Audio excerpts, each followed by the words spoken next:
So, understanding how vehicles behave during atmospheric reentry will help give future spacecraft developers some unique information that can enhance their design efficiencies and safety. One experiment that has had 3 successful flights to gather this never before collected information. Why don't we join Lori Meggs now out at the Payload Operations Integration Center at the Marshall Space Flight Center in Huntsville, Alabama, to learn more about the Reentry Breakup Recorder. Lori? It's a wild ride for the Reentry Breakup Recorder, but an important one. It tests a system that rides a space vehicle, then records data as it re-enters the atmosphere and breaks up, and then it returns that data for analysis.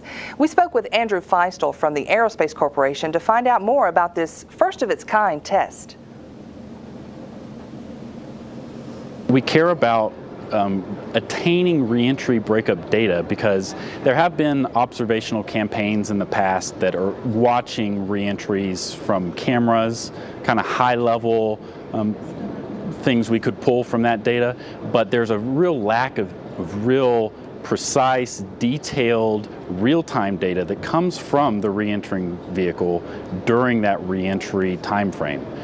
That data is the data that Reber is recording and transmitting back to us.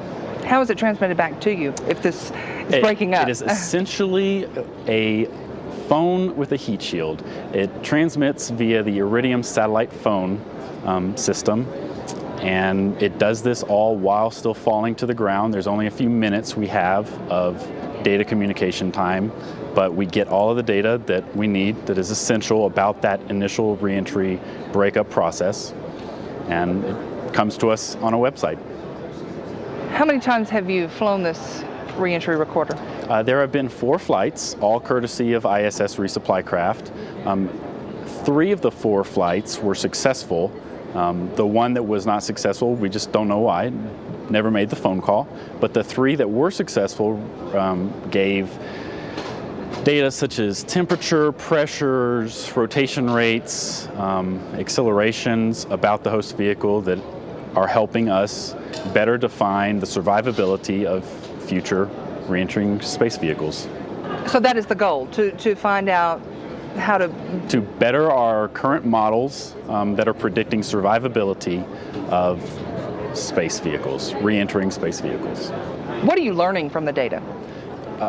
Well, one of the main things we're learning from the data is kind of these high-level altitude regions of which significant events are happening, and we're seeing, at least with these 3 ISS resupply craft that have returned data, the major significant breakup events tend to be happening about 74 to 70 kilometers.